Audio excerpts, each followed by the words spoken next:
গল্পের নাম তোমাতেই মুগ্ধ আমি, লেখিকা সামিয়া, পর্ব 38। এরপর মেহেরিন আর কিছু বলেনি।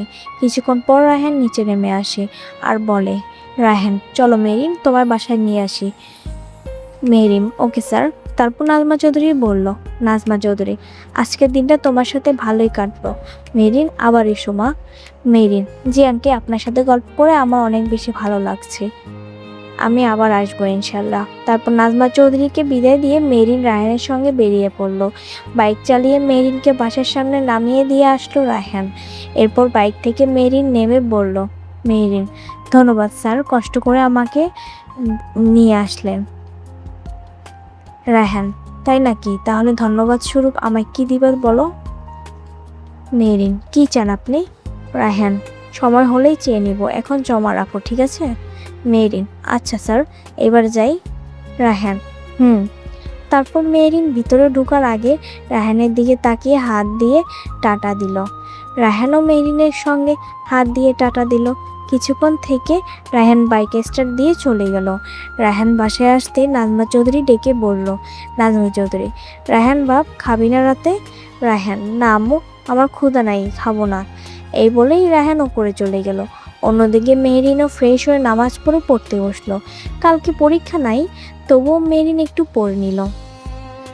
পড়া শেষ করে লাইট অফ করে বিছানায় যেয়ে শুয়ে পড়লো মেহরিন। এভাবে অনেক দিন হয়ে গেল।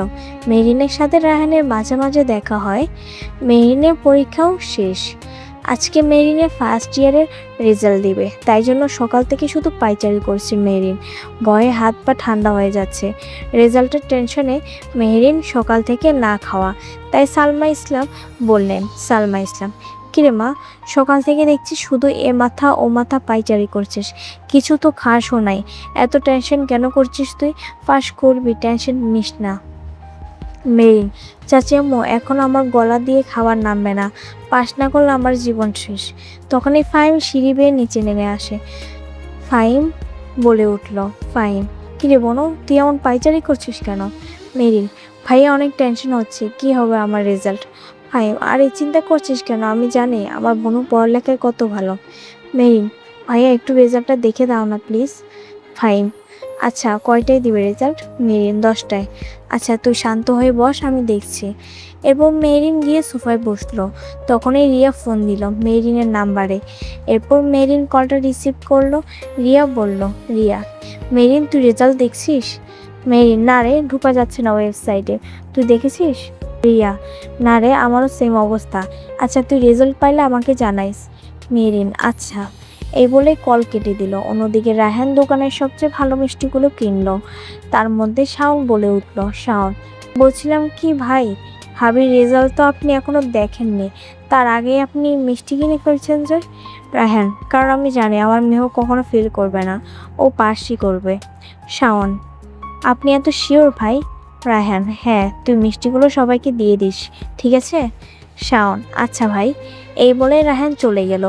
তারপর ফাহিম অনেক চেষ্টার পর ওই ওয়েবসাইটে ঢুকতে পেরেছে। এরপর ফাহিম রেজাল্টটা দেখে মেরিনের দিকে তাকায়। তখনই মেরিন ভয়ে বলে, মেরিন কি হলো ভাইয়া, বলো না কি পেয়েছি, ফেল করিনি তো, প্লিজ বলো। ফাহিম হেসে দিয়ে বলল, ফাহিম বলো তুই গোল্ডেন A+ পেয়েছিস, সব থেকে বেশি নাম্বার পেয়ে। মেরিন কি ভাইয়া সত্যি বলছো? ফাহিম হ্যাঁ রে বাবা, আমি কি তোকে মিথ্যা কথা বলবো বল, তুই নিজেই দেখে নে। এই বলে মেরিনের হাতে ফোন দিল ফাহিম। তখনই মেরিন সবটা ভালোভাবে দেখলো, দেখে বলল, মেরিন ভাইয়া আসলে আমি A+ পেয়েছি। তখনই হুমায়রা ইসলাম বললেন, হুমায়রা ইসলাম ফাহিম যা তাড়াতাড়ি আমার মেয়ের জন্য মিষ্টি নিয়ে আয়। ফাহিম হ্যাঁ আম্মু যাচ্ছি। এই বলে ফাহিম বেরিয়ে পড়ল। পরবর্তী পর্ব খুব শীঘ্রই আসবে।